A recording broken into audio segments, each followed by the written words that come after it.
How are you, man? How you doing? I'm good. You got the cameras out. Got a chance to put a beating on the Myrtle Beach Pelicans, which is a Cubs affiliate. Hard hit line drive into right field. Let's go, boys. Let's swing it. Let's go. So my year this year, definitely been eventful. I know a lot of people got a lot to say about it. Whatever. It's my career. I got to make sure that I'm good. After the game, I was called into the manager's office. It was definitely a moment I won't forget.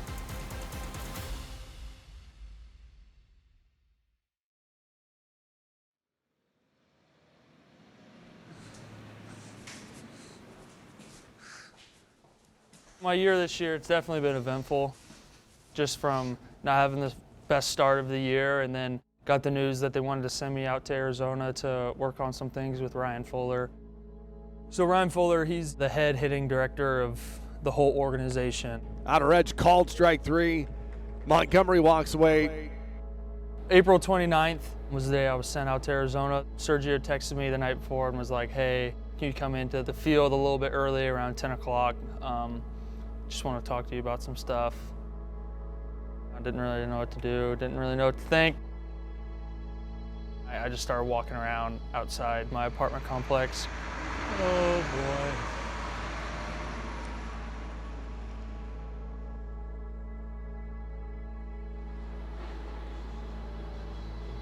Came in the next day, and Ryan Newman and Sergio were sitting in his office, and he had Ryan Fuller, Barfield, and 𝗂𝗎 on the call, and we kind of just talked over everything, and they were like, we're gonna send you out to Arizona. You're gonna be out there with Ryan Fuller until you feel like you're back to yourself and feeling dangerous. The White Sox front office made the decision of really taking one step back to try to take 2 or 3 giant steps forward. For me to be sent to Arizona with him for one-on-one work, that is an unbelievable opportunity that Chris Getz, the front office, presented to us of the time of having 2 full weeks to get it right. I was a little pissed off, frustrated, I mean, all the emotions you could think of. But I knew it was for the betterment of my career and for my success. Talking with Colson, it was clear it wasn't going to Arizona to try and remake who he was, but reinvent who he was at his best. Got out to Arizona, Fuller was talking to me. He was like, what an opportunity. This is what he kept on telling me every single day, was what an opportunity to get better. Each day we just got after it. We'd go over everything you could think of. How my hands were, where I was standing, where my weight was, everything, because we had the biomechanics lab that could kind of measure how much force you're putting into the ground and what your posture, height, and a whole bunch of stuff. Are our movements controlled? Are we getting to a strong position when we land? And do you have the ability to hit fastballs at the top and be adjustable to breaking balls down low? So we can see that. I was checking in on him every day to see how he was doing. We were playing video games every night with each other, just talking.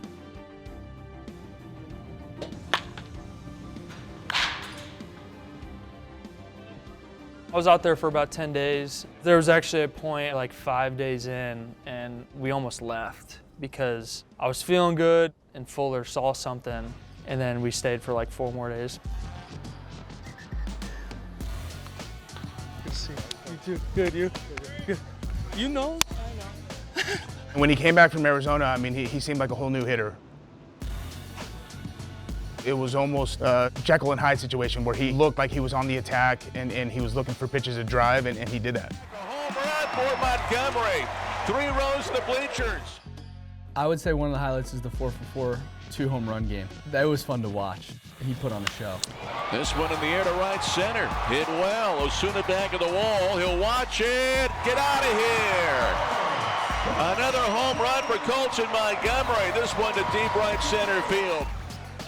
His awareness and process on a day-to-day basis has been so much stronger, and that's the tough part of being a young player, not having gone through a ton of failure in your career. So I've been back here for about 3 weeks. I feel great. And I think I'm just thinking a lot less at the plate. I've been telling myself it's all right if I don't have success, but I'm going to compete and I'm just going to have fun. homer.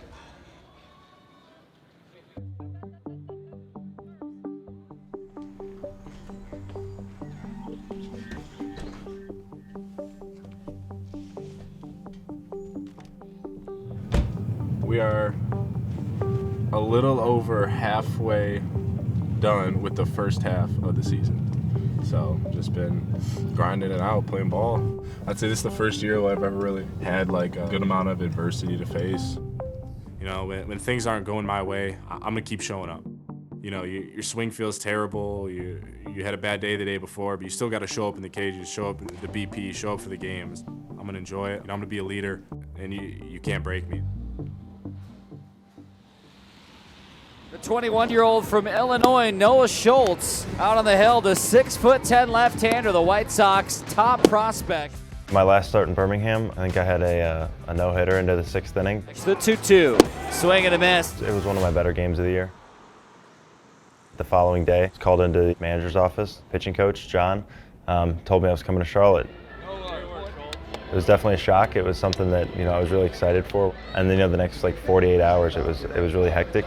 So I was told that night at like 11, we were in Montgomery. So I went back to Birmingham that night, got back at probably like 1 a.m. Had to go back to my apartment. It took about an hour, you know, to pack all my things. And then I went to go lay in bed, and for about 20 minutes, I couldn't fall asleep. About 3 a.m., you know, I was like, all right, I'm not gonna fall asleep, accepting it. Got in my car and drove 9 hours to Durham. Got there at noon, and that was that. We were there for a couple days and then came back here.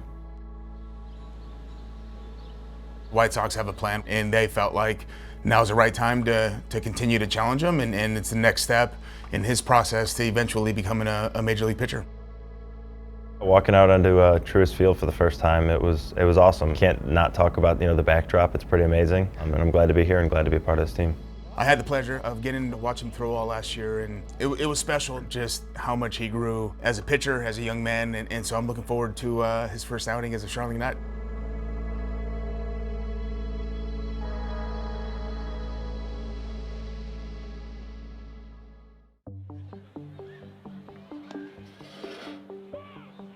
So far, it's been a slow start to the year.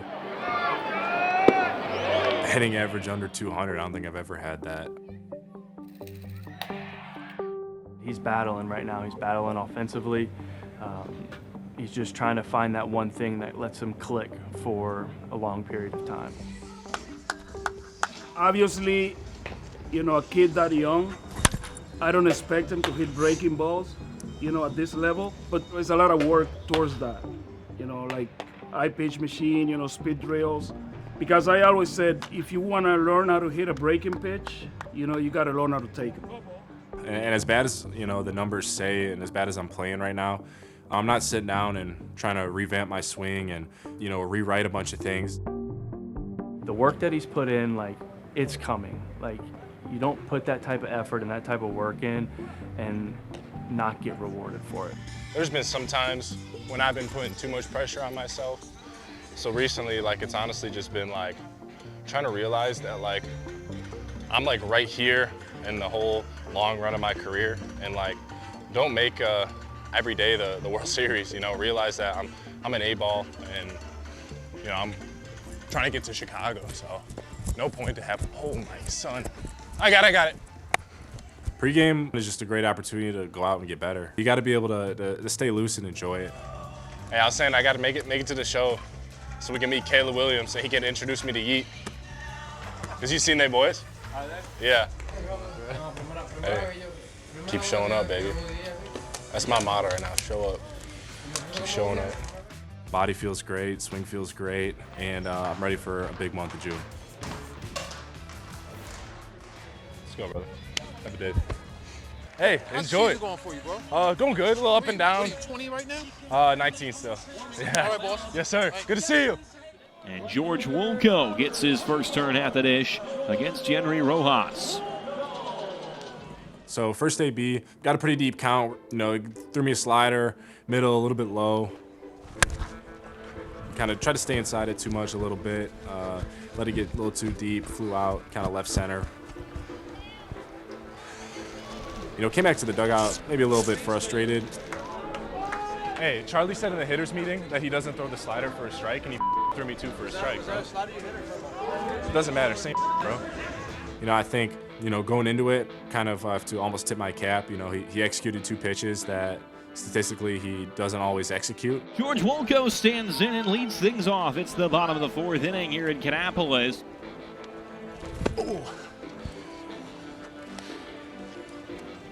Bro, I thought that was gonna hit me in the foot. I got scared. Bad little check swing there, but then threw me a fastball up, and I was able to hit it pretty hard.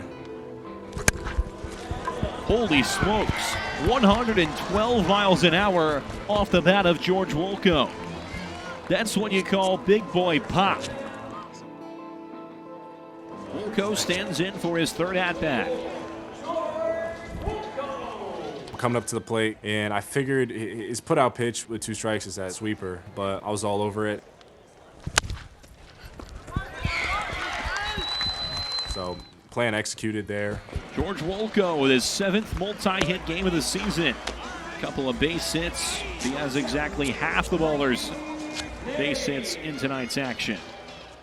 Bro, I knew he threw me the first one. I was all over it. Just like kind of dropped a little bit under it. Foul ball. And I knew if he threw it again, I was on that. And now George Wolkow digs in with a runner on and 2 outs. He had a funky delivery, so he threw it like really quick slide step. He threw me a sweeper low and in. But I was able to get enough bat on it to poke it through the right side again, get a single. I don't know how the I hit that, bro. Wolkow with a 3-hit night. Now batting .750 this week all of a sudden. You know, obviously, when you come to the field, you're coming to win. As a team, we weren't able to do that tonight, and so frustrating. Take a day like that, obviously, kind of sucks. You know, you want to win the game. Your final score tonight from 𝗏𝗏𝗀𝗀, it's the Cannonballers falling into the Myrtle Beach Pelicans 5-1. Recently, something I've been trying to do is just give myself credit. You know, like tonight I had 3 hits. You got to kind of take that success, take that win.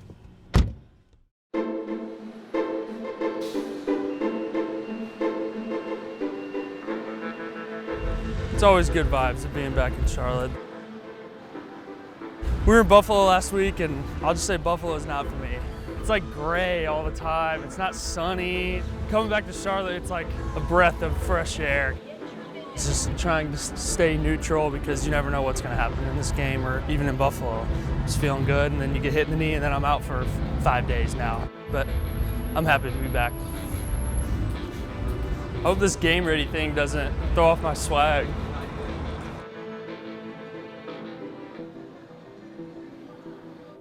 Hi, everybody. Welcome to Truist Field. The Knights taking on the Lehigh Valley Iron Pigs, the team with the best record right now in minor league baseball.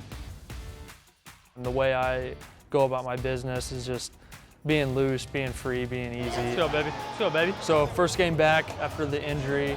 And we're facing Lehigh Valley and their top prospect, Andrew Painter. Now the pitch, fly ball, center field, battle going. We got a guy. And at the wall makes the catch.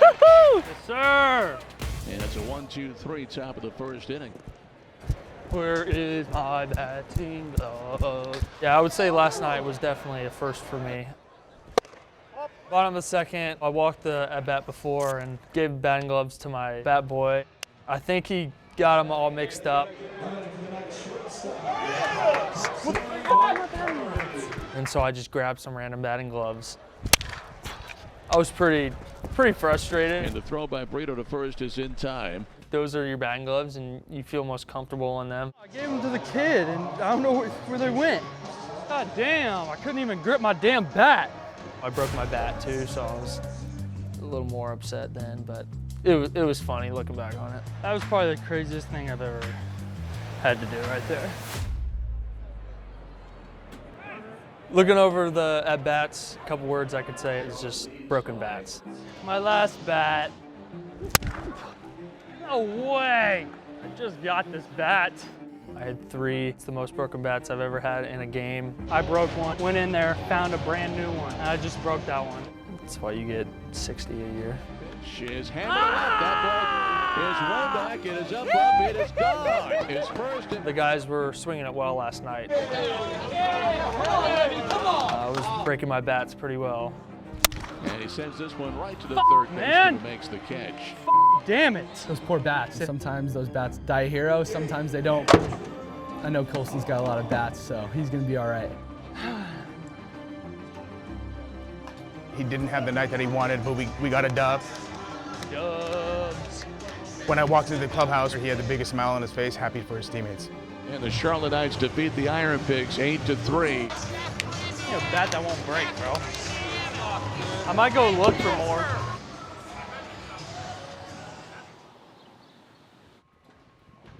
Leaving Birmingham, there's definitely nerves, meeting a lot of new people, coaching staff.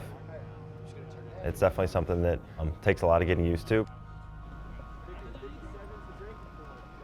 I don't know him all that well, and my first thought is to give him some space, let him go out and do what he's been doing, make micro adjustments. The difference in AA and AAA hitting is in AAA, the majority of the roster has big league time and just a little more polished as far as hitting wise. It's probably just understanding some of the better hitters and things that we need to do a little bit differently. But it's utilizing the entire repertoire to go out and attack hitters. I don't think it changes much for Noah Schultz. His stuff is so elite that he's in the driver's seat when he's attacking in the zone. When he gets hitters on the heels, it's pretty tough to hit a 6'11" lefty. Tonight we see the top prospect in the Chicago White Sox organization, young left-hander Noah Schultz, making his Knights debut tonight. First start at a new level, you try not to overthink stuff. If you do, then things tend to spiral downwards. I think it's something that, it's just another game.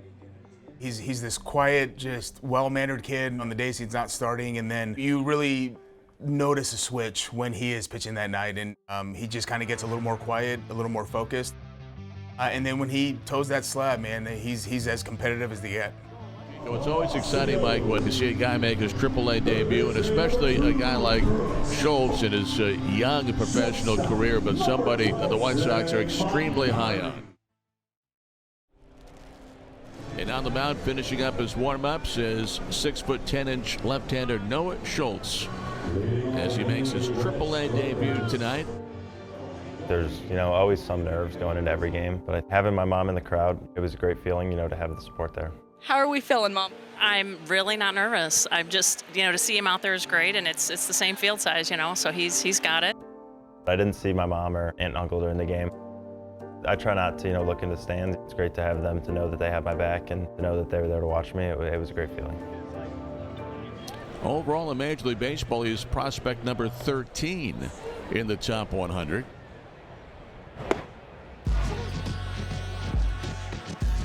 The restrictions on him are basically 6 innings or 95 pitches.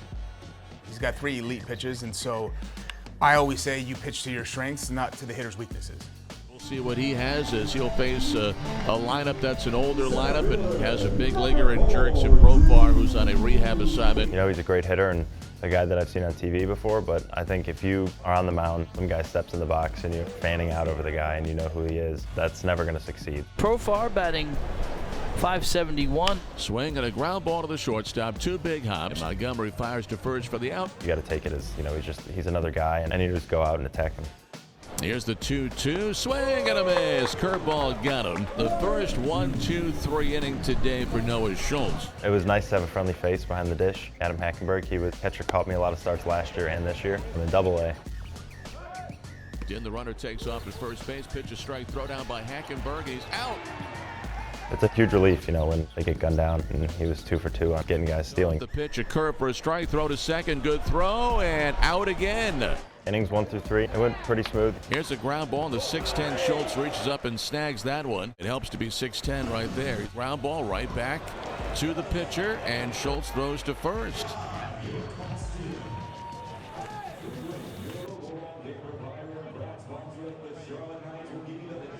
Fourth inning, there were a few runs on the board, left some pitches in some bad spots.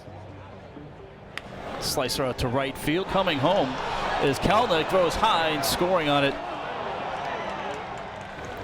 The 1-1 by McCann's going to be sent down the left field line. That's a fair ball. So coming around to score will be Rodriguez. And now it's a 3-1 lead. Here's a swing and a high pop up. Schultz will come over, makes the catch. McCann, and that's the third run of the inning. And now 4-1 Stripers. Even when things went a little bit south, he, held his composure and kept competing the entire way. The 0-2 is cut on and missed, got a four-seam. The 1-2 to the plate from Schultz is cut on and tipped into the mitt, and that is strike 3. Try not to, pay attention to how many pitches or whatever I was at. Noah Schultz will take it into the 6th inning at 78 pitches. I knew that I was still in the game, so I was trying to stay focused. Schultz, the big tall lefty, fires 2-2 swing. The bat goes flying on strike 3. So that'll be the 5th strikeout for Noah Schultz. Here comes the 1-0. Swinging a ground ball to first. Going to get past Elko and into right field. And Sergio Santos is now coming out. And after 86 pitches, it's going to be it in the AAA debut for Noah Schultz. It was definitely a bummer, to get pulled. I wish I could have finished that inning. But I know that had to be a little more efficient earlier in the game and not, waste as many pitches. The line looks a little awkward. However, I thought he did a tremendous job. 6 runs, all earned, 8 hits to go along with the walk and 5 strikeouts. There's probably a few regrettable pitches in there, but the compete was great. He was like 81% on his 1-1 conversions, which is a really high clip for any pitcher. I was happy with, how I approached some things. I don't want to say an eye-opener, but here you're facing a lot better hitters. They punish a lot more bad pitches in a lot worse ways. And failure is part of the game. It's part of the process. There's definitely a lot to prove on for next week.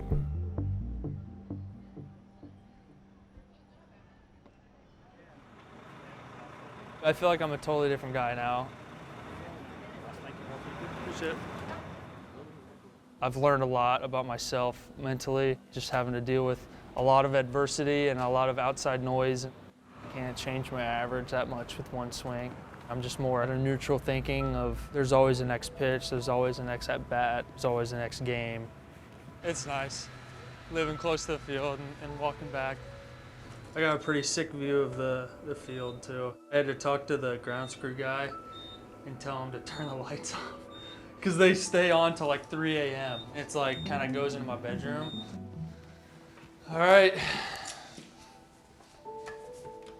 this is my crib. I'm here a week, gone a week, so I don't really do that much.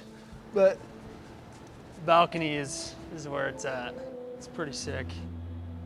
When I have people over, they think of like the field's like a really good view, but like, dude, the buildings here is, I think, probably better. I feel like I'm misunderstood in a way of like, I'm a private person.